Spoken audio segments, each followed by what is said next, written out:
अस्सलामुअलैकुम। तो आज का हमारा टॉपिक है स्टोशियोमेट्री। बहुत ही ज़्यादा मज़ेदार सा टॉपिक है, बहुत ही ज़्यादा मज़ेदार टॉपिक है। कोई मुश्किल नहीं है, ये टॉपिक बहुत ज़्यादा इजी है, लेकिन बच्चों को लगता है ये काफ़ी मुश्किल। बहुत इजी टॉपिक है, मैं बता रहा हूँ, कुछ मुश्किल नहीं है इसके अंदर। तो इसकी डेफिनेशन से शुरू करते हैं कि स्टोशियोमेट्री है क्या आखिर। तो इसकी डेफिनेशन है, it is the branch of chemistry that tells us about the quantitative relationship. Quantitative relationship. अब मैं इस बात को यहाँ पे अंडरलाइन कर देता हूँ, ये बात बहुत ज़्यादा इंपॉर्टेंट है इस डेफिनेशन के अंदर कि ये हमें सिर्फ क्वांटिटेटिव रिलेशनशिप बताता है, सिर्फ हमें क्वांटिटी बताता है, ये हमें क्वालिटेटिव नहीं बता सकता। अगर इसकी जगह आप क्वालिटेटिव लिख देते हैं तो आपकी टोटल डेफिनेशन गलत हो जाएगी।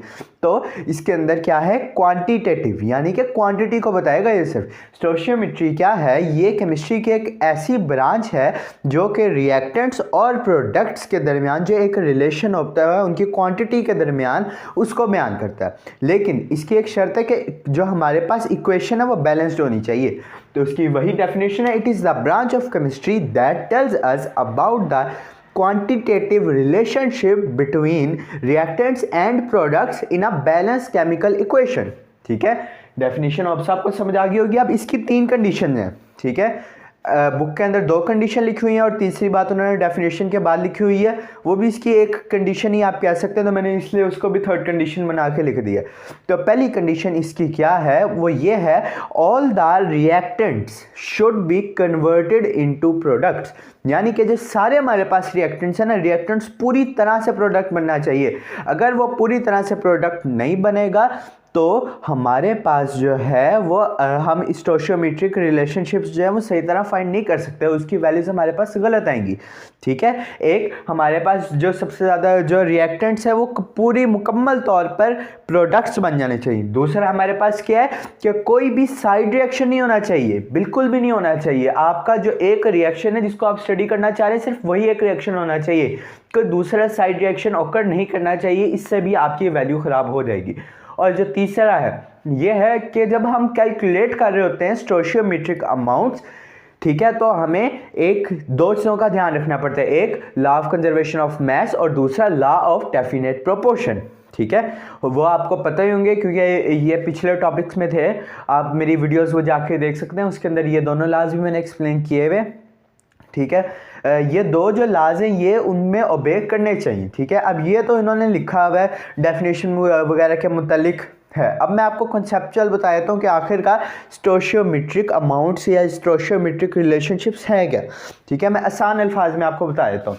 ठीक है, कि स्टोशियोमेट्री असल में ये है, सिर्फ इतनी है कि फ़र्ज़ करें मेरे पास दो रिएक्टेंट्स हैं, उन्होंने रिएक्ट किया और प्रोडक्ट बना दिया। ठीक है, इतनी बात आपको समझ आ गई कि 2 रिएक्टेंट्स हैं, उन्होंने रिएक्ट किया और प्रोडक्ट बना दिया। ठीक है, सपोज कर ये 2 रिएक्टेंट्स हैं। ठीक है, अब फ़र्ज़ करें मुझे इस रिएक्टेंट की अमाउंट पता है और इस प्रोडक्ट की अमाउंट पता है। ठीक है, अब ये जो दरमियान वाला मेरे पास रिएक्टेंट है, मुझे इसकी अमाउंट नहीं पता। अगर मुझे इसकी अमाउंट पता है और इसकी अमाउंट पता है तो मैं ये दरमियान वाले की अमाउंट फाइंड आउट कर सकता हूँ। ठीक है, मैं फिर बता देता हूँ कि सपोज करें मेरे पास ये 2 रिएक्टेंट्स है और ये दोनों मिलकर ये तीसरी प्रोडक्ट बना रहे थे। ठीक है, अब फ़र्ज़ करें मेरे पास इसकी अमाउंट है और इसकी अमाउंट है, मेरे पास ये जो दूसरा रिएक्टेंट है मेरे पास इसकी अमाउंट नहीं है, तो इसकी अमाउंट हम फाइंड आउट कर सकते हैं किससे, स्टोशियोमेट्री की मदद से। यही है बेसिकली स्टोशियोमेट्री कि अगर हमारे पास एक रिएक्टेंट और एक प्रोडक्ट की अमाउंट हो तो हम थर्ड की अमाउंट फाइंड आउट कर सकते हैं। अब वो अमाउंट मोल में भी हो सकती है, मैस में भी हो सकती है, वॉल्यूम में भी हो सकती है। ठीक है, तीनों में से कोई भी हो सकती है, हम वो तीनों फाइंड आउट कर सकते हैं। और आगे हम इसको एग्जांपल्स में और अच्छी तरह समझेंगे। एग्जांपल्स के ऊपर इंशाल्लाह मैं बहुत ही ज़्यादा जल्द, जैसे ये टॉपिक्स ख़त्म होते हैं मैं एग्जांपल्स के ऊपर वीडियो बनाऊंगा, क्योंकि चैप्टर नंबर 1 की एग्जांपल्स इंपॉर्टेंट है, न्यूमेरिकल आ सकता है। ठीक है, स्टोशियोमेट्री की आई होप्स आपको समझ आ गई होगी कि अगर हमारे पास कोई भी 2 अमाउंट्स हैं तो हम थर्ड की अमाउंट फाइंड आउट कर लेते हैं। इतनी सी आप बात याद रख लें तो मुझे पूरा यकीन है आपको स्टोशियोमेट्री का पूरा जो कंसेप्ट है वो समझ आ जाएगा। ठीक है, ये 3 कंडीशंस हो गई इसकी। अब आगे चलते हैं इसकी क्या हमारे पास रिलेशनशिप्स के ऊपर, क्या हम क्या क्या चीज़ें फाइंड आउट कर सकते हैं स्टोशियोमेट्री की मदद से। तो सबसे पहला रिलेशनशिप है मैस रिलेशनशिप, कि अगर हमारे पास एक रिएक्टेंट का मैस है तो हम दूसरे रिएक्टेंट का मैस फाइंड आउट कर सकते हैं। ठीक है, दूसरा जो है वो ये है कि अगर हमारे पास मैस है एक रिएक्टेंट का तो हम दूसरे का वॉल्यूम फाइंड आउट कर सकते हैं। अब ये रिएक्टेंट ज़रूरी नहीं, आप प्रोडक्ट का भी फाइंड आउट कर सकते हैं। तो मैं इसको रिएक्टेंट के बजाय सब्सटेंस क्या होता है कि मेरे पास अगर मैस है एक सब्सटेंस का तो मैं दूसरे सब्सटेंस का वॉल्यूम फाइंड आउट कर सकता हूँ। अगर मेरे पास एक का मैस है और दूसरे का मैं वॉल्यूम फाइंड आउट करना चाहता हूँ तो मैं स्टोइचियोमेट्री की मदद से कर सकता हूँ। थर्ड जो है वो है मैस वॉल्यूम, यानी कि अगर मेरे पास मैस है एक सब्सटेंस का मैं दूसरे का वॉल्यूम फाइंड आउट कर सकता हूँ।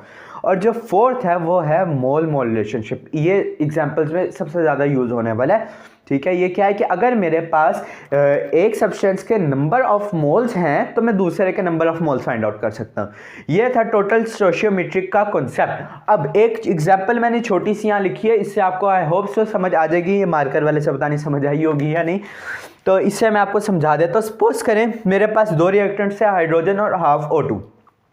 इन दोनों ने जब रिएक्ट किया तो मेरे पास क्या आया, H2O। ठीक है, ये इतना सा सिंपल सा डेफिनेशन है। अब सपोज करें मेरे पास प्रोडक्ट की मैस था, प्रोडक्ट का मैस था वो कितना था, 18 ग्राम।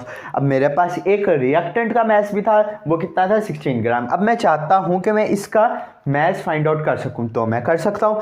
कैसे कर सकता हूं कि मुझे पता है कि इसको और इसको प्लस करेंगे तो मेरे पास ये आंसर आएगा। अब ये इसको मैं सपोज कर लेता हूँ, x + 16 = 18, तो x = 18 - 16, x = 2। हैंस प्रूव्ड मेरे पास इसका कितना मैस आएगा, 2 ग्राम्स। ठीक है, तो ये बुक के अंदर कोई एग्जांपल नहीं है आपकी इस तरह की, बिल्कुल भी नहीं है। मैंने ये अपने पास से लिखी है ताकि आपको स्टोइचियोमेट्री का थोड़ा सा कॉन्सेप्ट समझ आ जाए और आगे आपको एग्जांपल सॉल्व करने में आसानी होगी। आगे जब एग्जांपल्स आप सॉल्व करेंगे, जो बुक के अंदर है इसकी एग्जांपल्स 2-3 है, वो जब आप सॉल्व करेंगे इससे तो आपको इंशाल्लाह बहुत अच्छी समझ आ जाएगी स्टोइचियोमेट्री के। बाकी आई होप सो कि आपको अभी भी कॉन्सेप्ट की समझ आ गई होगी कि मेन स्टोइचियोमेट्री का कॉन्सेप्ट है क्या। ठीक है, तो ये था आज का बाकी छोटा सा टॉपिक, आसान सा, होप सो आपको समझ आ गई होगी। थैंक यू वेरी मच, अल्लाह हाफिज़।